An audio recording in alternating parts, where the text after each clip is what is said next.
In this video, we will discuss about hydroponics.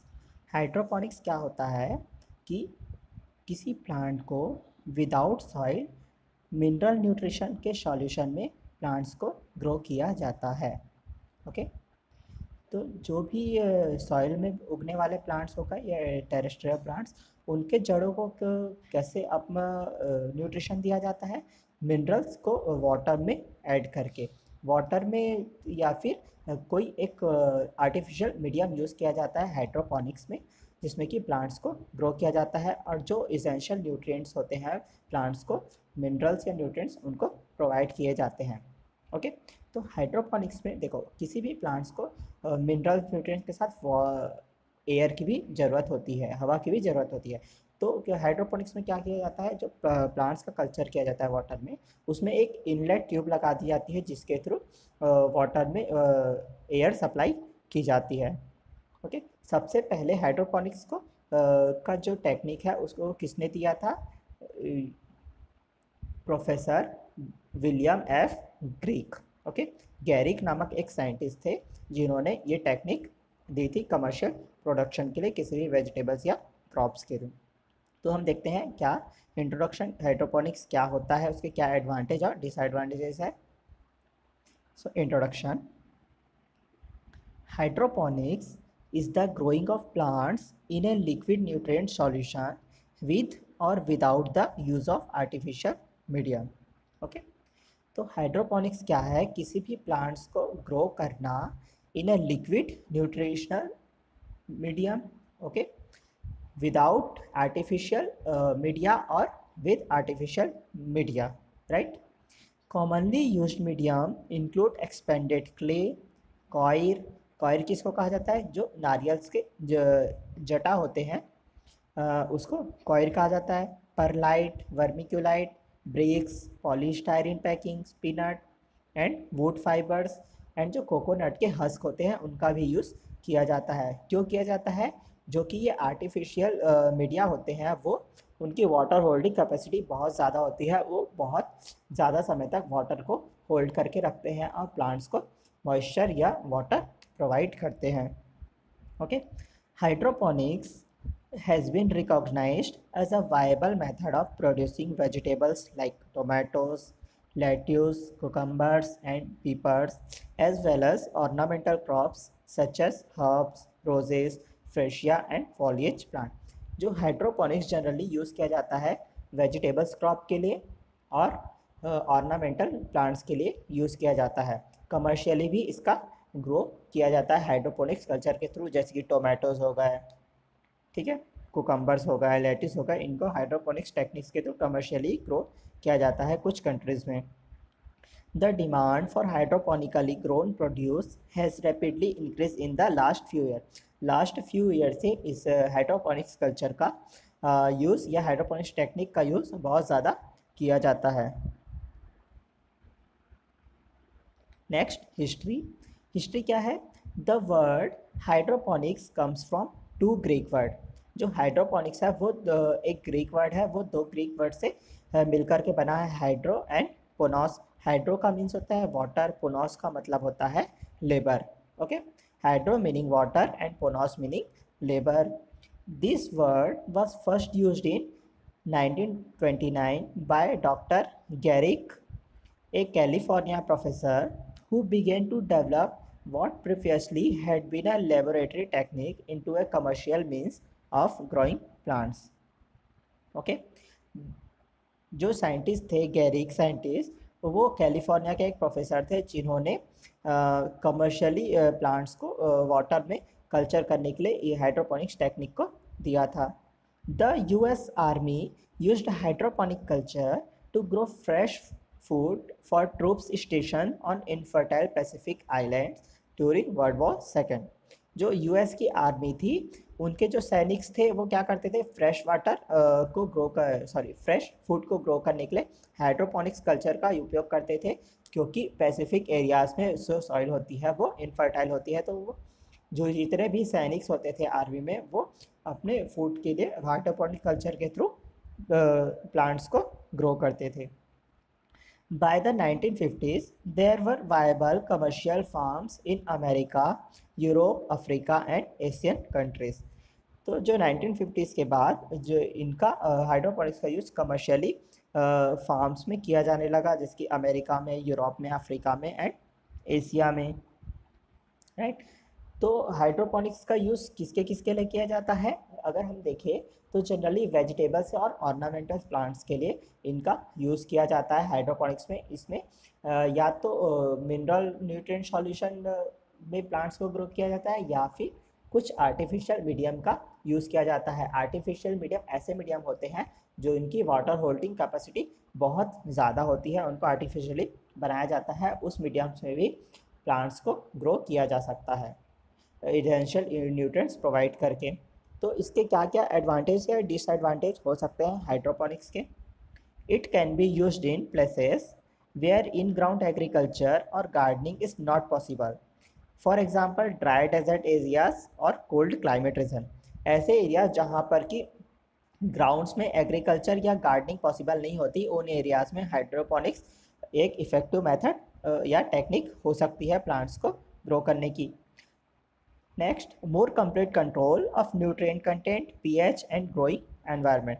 जो environment जो होता है एकदम कंट्रोल्ड होता है, पीएच कंट्रोल्ड होता है, और हम जितना जो जो न्यूट्रिएंट की ज़रूरत होती है, इसेंशियलिटी होती है, रिक्वायरमेंट होती है, उन न्यूट्रिएंट्स को हम प्लांट्स में प्रोवाइड करते हैं। मीन्स इसमें किसी भी प्लांट्स अगर हम ग्रो करते हैं तो किसी भी मिनरल्स की डेफिशिएंसी या टॉक्सिसिटी नहीं होती है, राइट।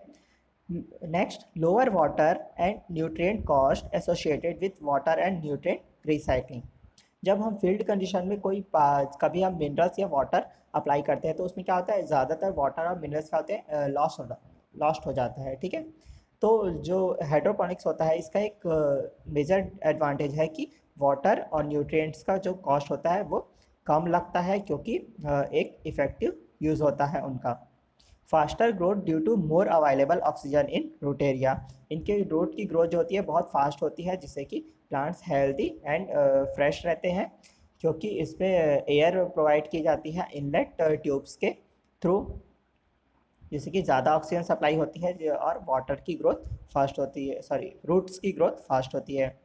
एलिमिनेशन और reduction of soil related insect, fungi and bacteria. चूँकि इसमें सॉइल का यूज़ नहीं किया जाता, इसलिए अगर कोई ऐसे डिसीज़ या इंसेक्ट्स होते हैं जो कि सॉइल्स में होते हैं, तो उनका एलिमिनेशन या रिडक्शन हाइड्रोपोनिक्स के थ्रू किया जा सकता है।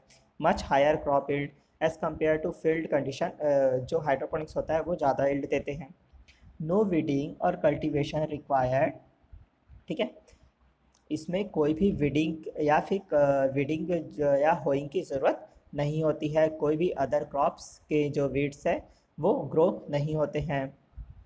Some crops such as lettuce and strawberries can be lifted from the ground level to a much better height for planting.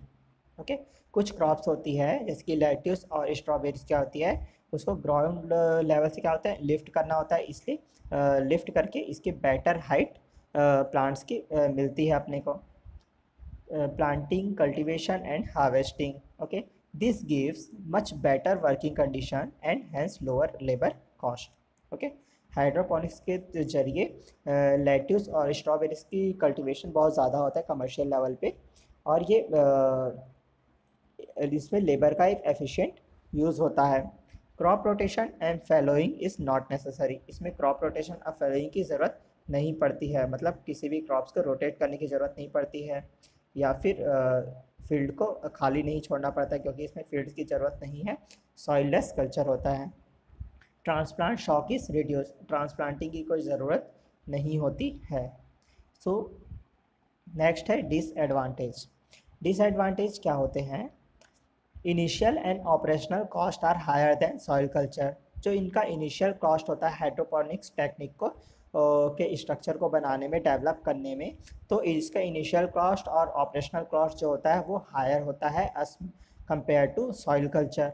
Skilled and knowledge are needed to operate properly. Skilled person की ज़रूरत होती है इनको hydroponics culture को operate करने के लिए। Some disease like fusarium and verticillium can spread quickly through a system. However, many varieties resistant to about disease have been bred. Okay, तो देखो मॉइस्चर अच्छा प्रोवाइड होता है रूट्स को, तो इसमें फ्यूजेरियम जो होते हैं जो कि विल्ट कॉज करते हैं, और वर्टिसिलिया इनका स्प्रेडिंग बहुत जल्दी होता है, रैपिडली होता है हाइड्रोपोनिक्स कल्चर में। ओके राइट, और इसको हम कुछ फ्यूजेरियम विल्ट रेजिस्टेंट और वर्टिसिलियम विल्ट रेजिस्टेंट प्लांट्स को इसमें हम ग्रो कर सकते हैं, जिससे कि ये जो डिसीज होती है प्लांट्स में उसको दूर किया जा सकता है। जो न्यूट्रिएंट की डेफिशिएंसी और टॉक्सिसिटी का पता हम कैसे लगा सकते हैं कि किसी प्लांट में न्यूट्रिएंट की डेफिशिएंसी या टॉक्सिसिटी है। ओके, तो उसको हम कैसे पता लगाते हैं? हाइड्रोपोनिक्स टेक्निक्स के थ्रू। हाइड्रोपोनिक्स में क्या किया जाता है कि जो प्लांट्स होते हैं उनको एक कंट्रोल्ड एनवायरनमेंट में और एक रिक्वायर्ड कंसंट्रेशन में न्यूट्रिएंट उसको प्रोवाइड किया जाता है उस टेक्निक्स के थ्रू। अगर देखो किसी प्लांट्स में अगर किसी मिनरल्स की डेफिशिएंसी है तो उसका पता लगाने के लिए कौन से प्लांट्स जो है सिम्टम शो करेंगे, उनका पता लगाने के लिए हम क्या करते हैं, प्लांट्स को सारे न्यूट्रिएंट प्रोवाइड करते हैं जो कि प्लांट्स की ग्रोथ के लिए ज़रूरी है, एक्सेप्ट वो न्यूट्रिएंट जो जिसकी हमको डेफिशिएंसी या टॉक्सिसिटी का पता करना है। तो अगर किसी प्लांट्स में कोई सिम्टम शो होता है तो उसे हम पता लगा लेते हैं कि एक पर्टिकुलर स्पेसिफिक न्यूट्रिएंट्स के कारण ये सिम्टम शो हो रहे हैं। तो जो भी इसेंशियल न्यूट्रिएंट्स की डेफिशिएंसी से जो भी सिम्टम्स होते हैं या डिसऑर्डर्स होते हैं उनका पता हाइड्रोपोनिक्स कल्चर के थ्रू लगाया जाता है। ओके, हाइड्रोपोनिक्स कल्चर में प्लांट्स को डिफरेंट सिस्टम्स में ग्रो किया जाता है। इसके डिफरेंट ग्रोइंग सिस्टम्स होते हैं। लाइक आप बोल सकते हैं कि इसकी न्यूट्रिएंट फिल्म टेक्निक होती है। Okay, EBB and flow system होता है, ड्रिप सिस्टम होता है, वाटर कल्चर सिस्टम होता है, एरोपोनिक्स होते हैं। ओके, और विल्किंग सिस्टम भी होता है।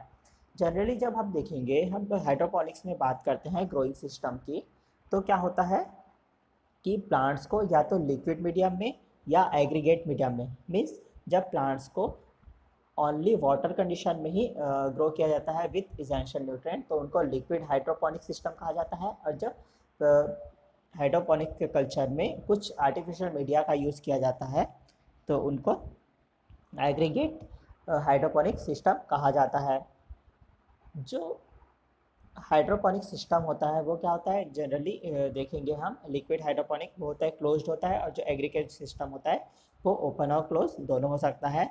ग्रोइंग सिस्टम्स के बारे में हम नेक्स्ट वीडियो में डिस्कशन करेंगे।